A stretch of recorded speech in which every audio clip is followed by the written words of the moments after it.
Good evening from Monterrey, Mexico. Rafael Sanchez reporting. So we've been here now all day long. This is the city of Monterrey. It's about 1,270 miles south of Indianapolis. This is where those carrier jobs will be moving to. And we've been reading all of your Facebook, Instagram, and your tweets throughout the day. So I thought this would be a good time for me to catch up with you and answer your questions since we've been on the move throughout the day. This is the first time that we've been able to get back to the hotel. In fact, this is the first time we've been able to sit down all day trying to get to the different locations in the city. We left Indianapolis this morning at 6 a.m. We arrived in Monterrey at 1 o'clock. It's been a very windy day here, very strong winds, and also, of course, this is summertime here, so it's also been very hot. That doesn't matter. I'm just giving you an idea of what the temperature is like, and it's obviously very different than what we're experiencing in Indianapolis, where we're expecting, according to Kevin Gregory, a winter storm. So nonetheless, so here we are, Monterrey. Monterrey, I was really taken aback by it because it is really an industrial city. In fact, when we left the carrier plant on the west end, you could see a lot of the smog. Also, there was a lot of the dust that was caught up in all the wind today. The industrial parts of the city, there's a lot of aluminum and metal. This is, as someone described it to me, the Pittsburgh of this country.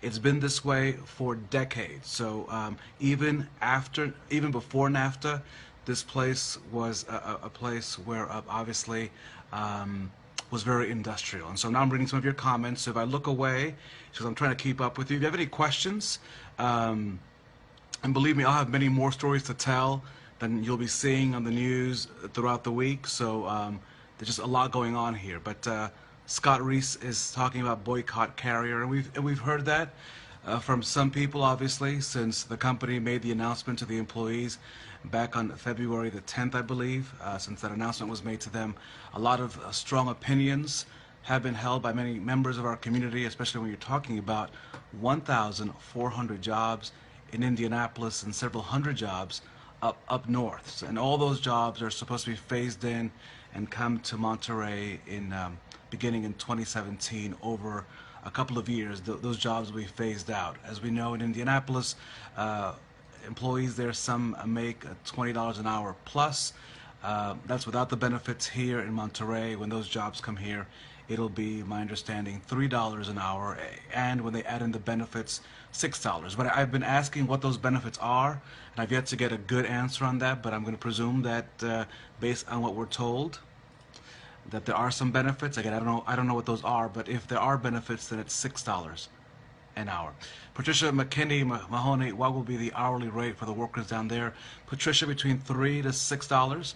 I have asked the company today to sort of list for me what are the possible benefits. Obviously, the benefits are nothing like what we get back home in the United States. So I wanted to know what are those benefits, and I'm still waiting to get an answer from the company. If I pause every once in a while and look to the other side, I'm just trying to read your comments. And if you have a specific question, feel free to put it on there, and I will answer it as soon as possible. Sarah Williams is posting that, of course, stop moving all our jobs because of lower wages. And that's really one of the things in talking to some economists that they're saying that obviously many of the countries like Mexico and China are really set up to do this, to really take those jobs which corporations believe can be done for a cheaper wage. I did speak to one economist who told me that, given a choice between Mexico or China, that in some regards we would prefer to have it come to Mexico because at least we have some sort of trading relationships with Mexico. They are south of our border. They're friendlier per se in the sense that we can trust Mexico more so than China. And, when I use those terminologies, I want to make sure that I'm very clear that I'm not taking any sides. At the end of the day, I recognize that there are 1,400 people in our city that could possibly lose their jobs. And so we have to be cognizant of that. One of the reasons we've come down here is not to report on the obvious. So the no duh is that obviously people in Mexico that'll be taking these jobs possibly will be paid less. That's the no duh. You get that, I get that. You don't need to send me to Monterrey to talk about that.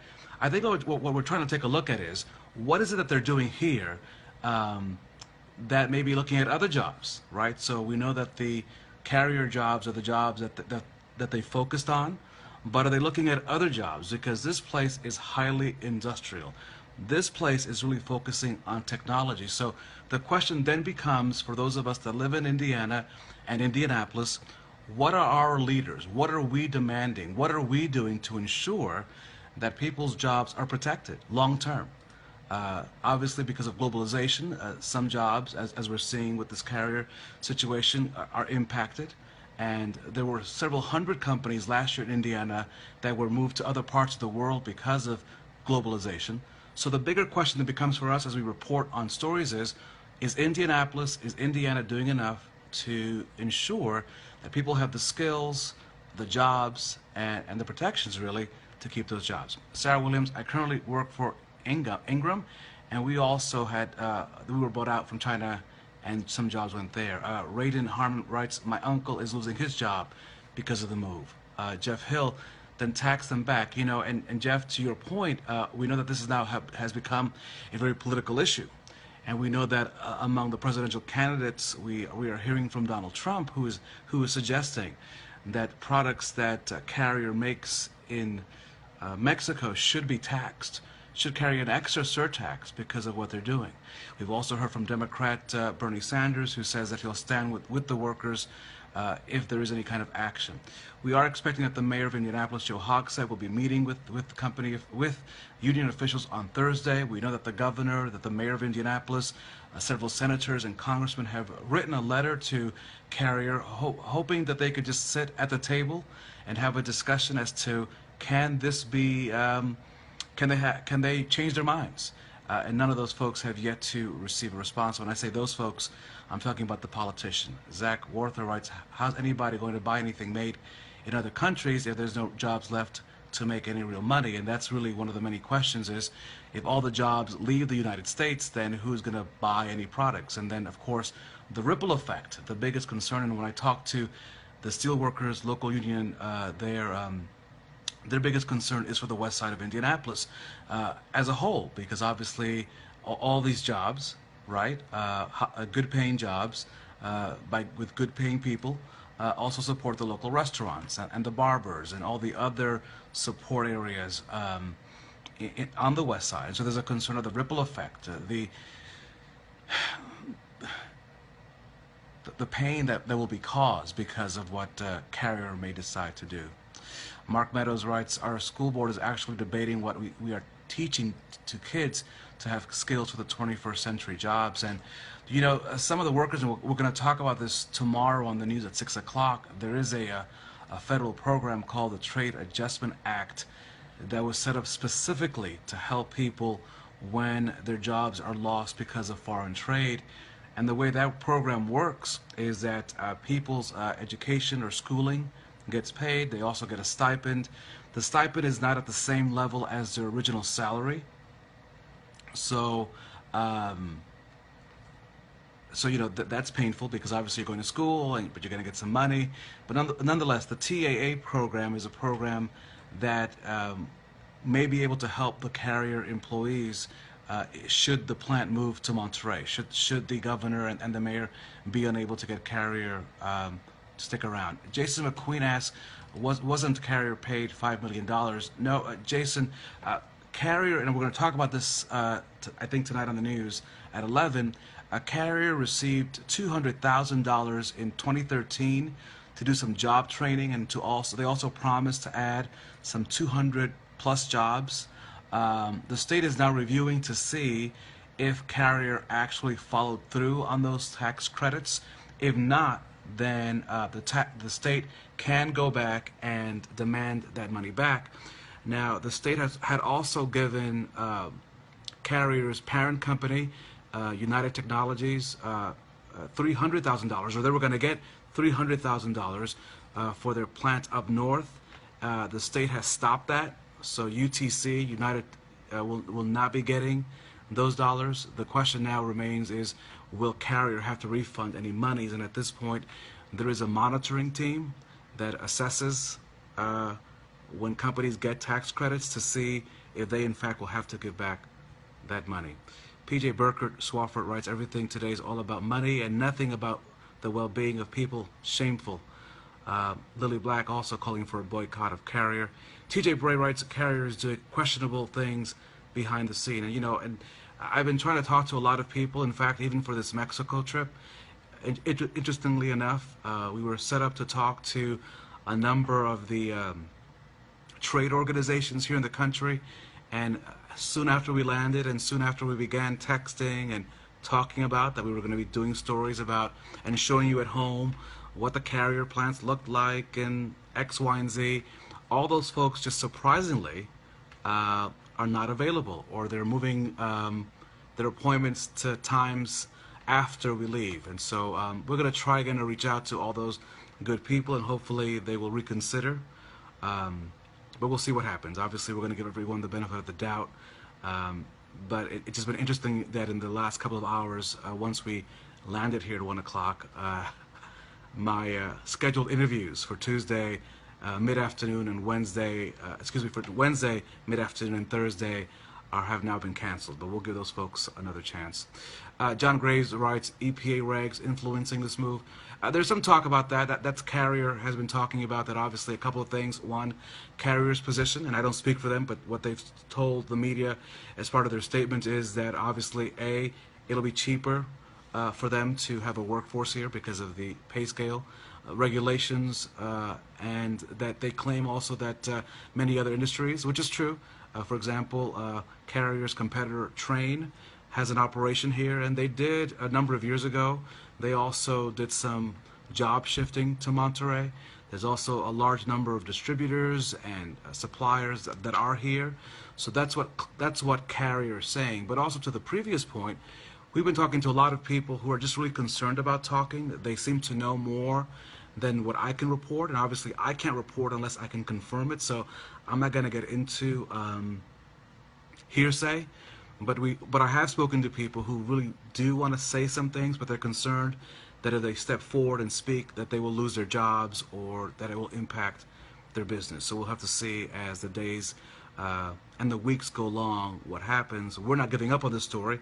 Obviously, we wanted to come here first just to see what's going on. What does this look like? And what we did find, at least on day one, what we were able to confirm is that Carrier does have at least 4 different plants here already. And they've been in operation for a number of years. In fact, Carrier has a long history of being in Mexico. This is not something that just came up yesterday. In fact, the company, before it was bought out by UTC in the 70s, was in Mexico or had a presence dating back to the 1930s. So they've been here, and of course they've added plants along those years.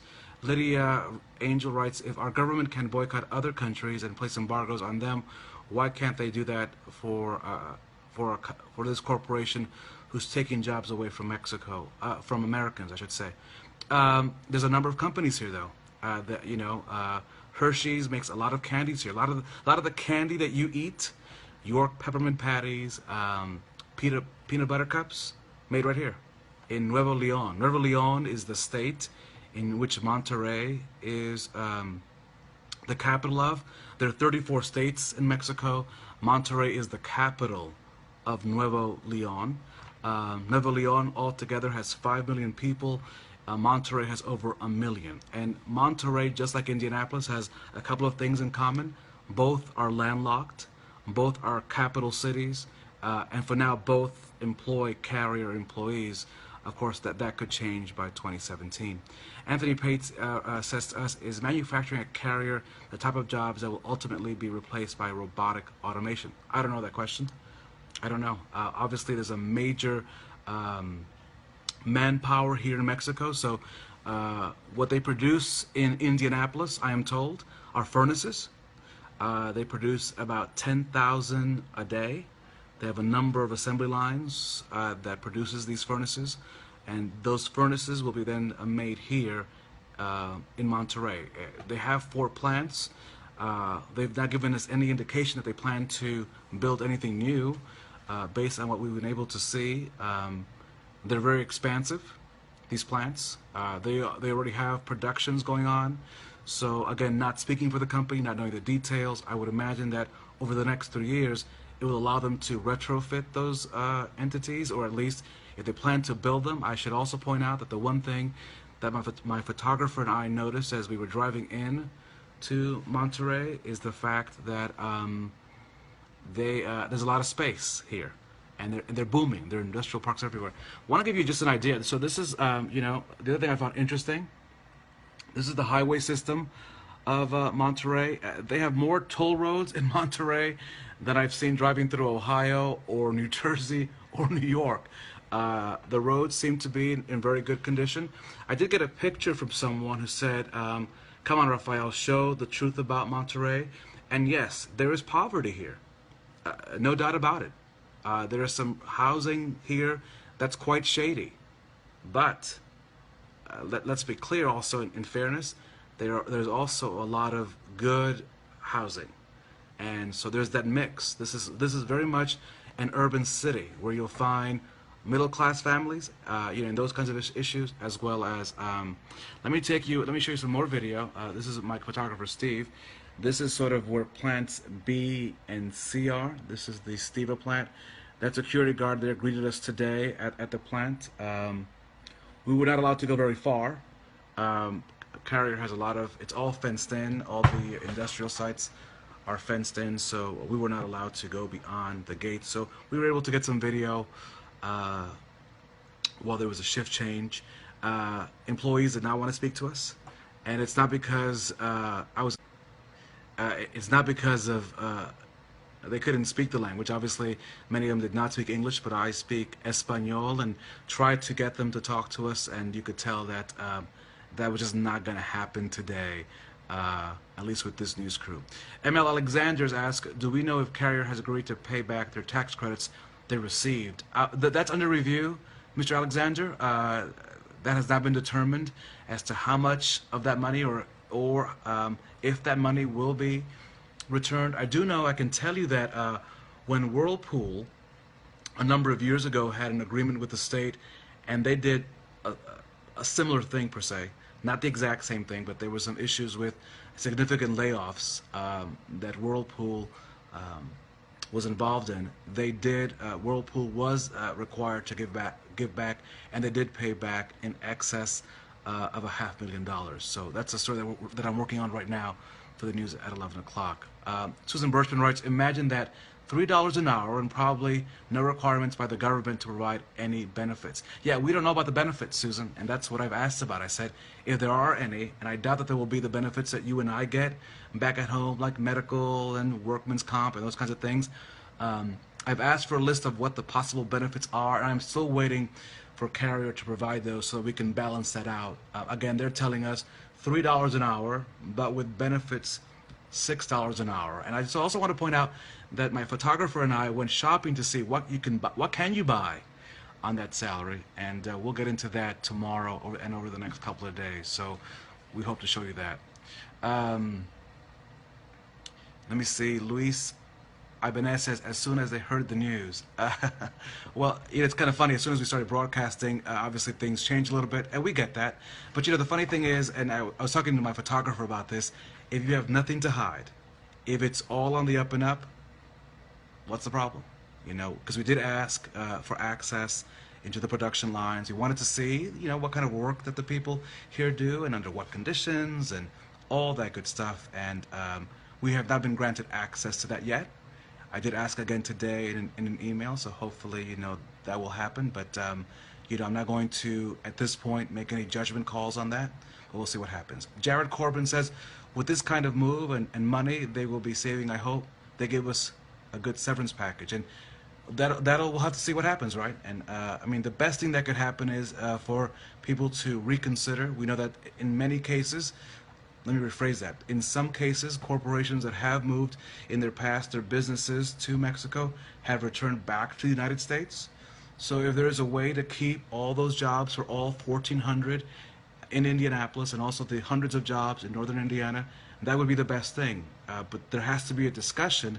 And as of this date, the governor's office, the office of the mayor of Indianapolis, has yet to receive a response from carrier after they've made the request. So listen, we're going to keep this conversation going on. I'm going to get ready for the news at 11. I have a couple of stories that I have to work on for the news at 11 and also for Good Morning Indiana. So I'm going to cut this off and I'll be back tomorrow. So do me a favor, if I don't answer all your questions now, I of course will be back. I'm here for the next couple of days. Feel free to send me your questions or observations or things that I should be working on, and we'll put those into the mix because we want to make sure that we give you as much information as possible over the next couple of days. I'm Rafael Sanchez reporting live in Monterrey, Mexico. We'll see you on the news at 11 on WRTV 6. Thank you so much. Have a good evening.